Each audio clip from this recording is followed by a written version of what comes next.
So as homeschool moms, we are really good at starting the year strong with a great schedule, a great plan, but sometimes we forget about those days where things just don't go according to that plan. Let's talk about what we do then. If you're new here, I'm Rian, a Christ-following wife and a homeschool mom to 3 boys. Here we talk all things homeschool, and we will learn together how to use our roles as wife, mom, teacher, and homemaker in order to glorify God. So I heard someone say the other day, and I love this, is that we aren't just called to be the thermometer of our home, we're called to be the thermostat. And so a thermostat's job is to, yes, sense out what the temperature is. So we can sense out how things are going in our homeschool day, how things are going in our family. But a thermostat goes beyond taking that temperature and actually does something to change it. And so with our homeschool days, we have to constantly be kind of keeping a finger on the pulse of how the day is going and what the needs of the family are that day and adjusting to accommodate those. Now, sometimes that totally wrecks our schedule and our system. And as much as I hate that, I think that's a very critical part of homeschool is being able to do that, being able to say, you know what, here's what we need for today. Let's do that. So as a type A personality who loves a plan, I love a system, I love a routine, I got that part down. And I think that part is still very important. It's very important to sit down at the beginning of your homeschool year and think, what would a great, perfect day look like for us? And be realistic, but have an expectation of, here's what we can do in a day, and here's what a non-interrupted, nice school day would look like. And we need to plan okay, I know that we're going to have a doctor's appointment here. We're cutting that day off of school, or we're doing a half day or whatever it is. Or I know that we have this event going on this night, so maybe do a lighter day of school that day. Or we know we're going on vacation this week, so we know to block off that week or whatever. I just like to sit down with a calendar at the beginning of the year and write in those known days that, school's not going to work that day or school's going to have to be lighter that day.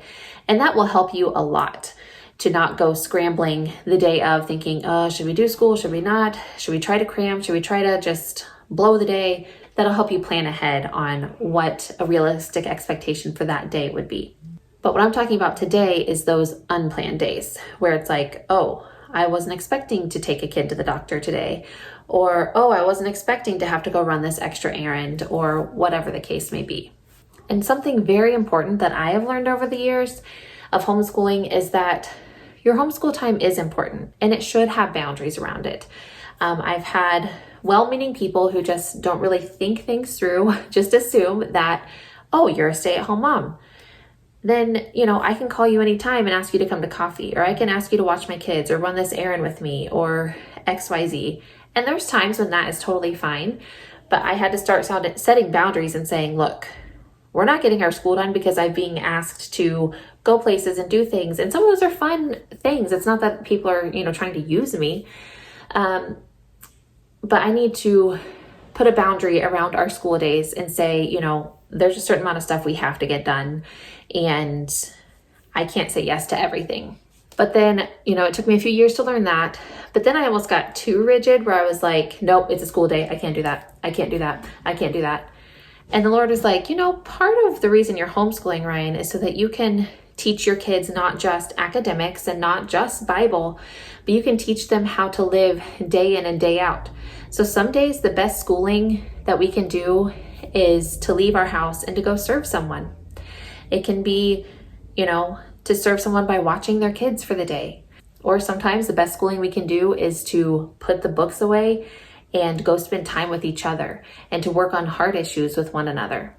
And so here are just 3 things that I do when there's something unexpected that comes up, whether that be a doctor's appointment or something that just messes up the schedule, or whether that be something that maybe not necessarily would have to mess up the schedule, but something that needs to be worked on outside of academics. The first option that I always have is an upside down day. So if I have a day where all of a sudden I'm like, I need to run this kid to the doctor. This isn't looking good. I can take them in the morning and come back and we can do a backwards day where we do all of our errands and all of our chores and all of that kind of stuff in the morning, and then we school in the afternoon. And so that is always an option. Just because you're going to be gone part of the day doesn't mean to scrap your whole day. You can switch things around and do them in a different order, and it's not going to ruin your whole day. And sometimes this isn't a concrete thing like an appointment. Sometimes, we go to do school, and what we typically do is I work with my preschooler first, and the other boys do their independent work. Well, sometimes I go to start the school day, and my preschooler's playing really well by himself, which is not always something that he's good at. He really likes to have me or his other brothers there hanging out with him because he's used to just having a buddy at all times. And so if he's actually playing quietly by himself, sometimes we'll just sneak away, and I'm like, leave him to do that, and we'll go work on our one-on-one time first, even though typically you do your independent work. Let's do your one-on-one work while he's busy. And then there's times when my boys just aren't feeling it. Whether that be the preschooler or the bigger boys. And so we say, okay, fine. Let's not start with your independent work. Let's go and start with your reading. You feel like reading? Let's read right now. So that's kind of how an upside down day can work. Either we do our chores and our errands first thing in the morning and then come home and do school. So that kind of flips our day around. Or it can just be that our actual schedule of school gets flipped around, where I don't work with the baby first. He's not a baby, he's a preschooler. Where I work with him first, typically, maybe I switch that and let the other boys work with me first. The second thing that I might do to salvage a day that's not going as planned is to do part of a day where we hit on the majors and just forget the rest. So this might be a day where something came up like an appointment or whatever, and it took a long time, a lot longer than I was thinking. Or this could be something like I have a kid who has some heart issues, and the last thing they need is to be forced to sit and do some academic book work for 2 hours. And what they really need is some discussion and some scripture and some prayer and maybe just some time with mom or time with siblings to just kind of work some things out. Or honestly, sometimes it is just that we had a crazy weekend and I go to start school and the house is a wreck and I just can't even focus because there's a pile of dishes over here. There's dirt all over the floor. There's toys strewn out throughout the house. And I'm just like, no. We've got to address this first. And so that's when we might do just a half day and just say, okay, we're going to address this house first for mommy's sanity. And then we will dig into what work we can get to, and whatever we don't get to can wait till tomorrow. And so for us, those majors are always Bible time. So we always get in God's word every day. And then math and language arts. Those are just kind of the three that, Bible, it's just the center of our home. And so we want to keep that going. But then math and language arts, it's super easy to get, kind of out of the flow of those. And so I like to just keep those constantly going. And then the third way that we kind of just adjust and adapt if need be is we will occasionally, I hate doing this, but sometimes we'll just scrap the whole school day and we'll just say, this is not working. So like I said, sometimes that's a schedule conflict. Here a few weeks ago, I was having family come into town for my sister's wedding. And I was like, okay, well, we'll do school this day and this day and this day. And then family comes and whatever. Well, that last day that I had planned to do school, there was just too many other things to be done. And so I was just like, you know what? We're just going to have to take this day off. And I'm not someone who makes that choice lightly.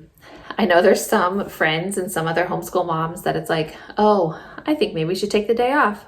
I'm tired. Let's take the day off. And they do that once a week. And if that works for you, great. I'm the type of person who I would typically say, we're muscling through no matter what. We must finish this book by this date. And so we're not going to take a break. But the Lord is teaching me, sometimes that's not worth it. Muscling through it is not always worth it. And sometimes it's not a big time interruption that causes us to scrap a day. Sometimes it's, you know what? We need to spend time with each other away from the books. It's a beautiful day and we all need some vitamin D. So we're going to go outside and we're going to play football or we're going to jump on the trampoline. In my condition now, very pregnant, I don't jump on the trampoline, but I have been known to, in the past, go and just jump on the trampoline for a little bit with my boys. And we go on hikes and we, do lots of things where sometimes we just need that. We just need time together to just love on one another and not have to worry about the bookwork. And then there's times when I'm like, you know what? Our house needs our attention, or XYZ really needs to be done. let's put everything else on the back burner and just deal with this thing right now. And sometimes for us, that's, my sister or a friend calls me and kind of has a last minute emergency childcare situation. And I'm like, okay, we can put our books away and we can hang out with our cousins or hang out with our friends or whatever for the day.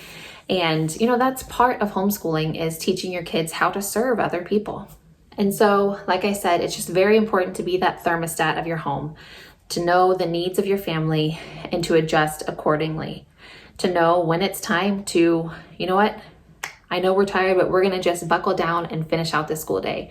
To know when it's time to say, hey, let's flip things around.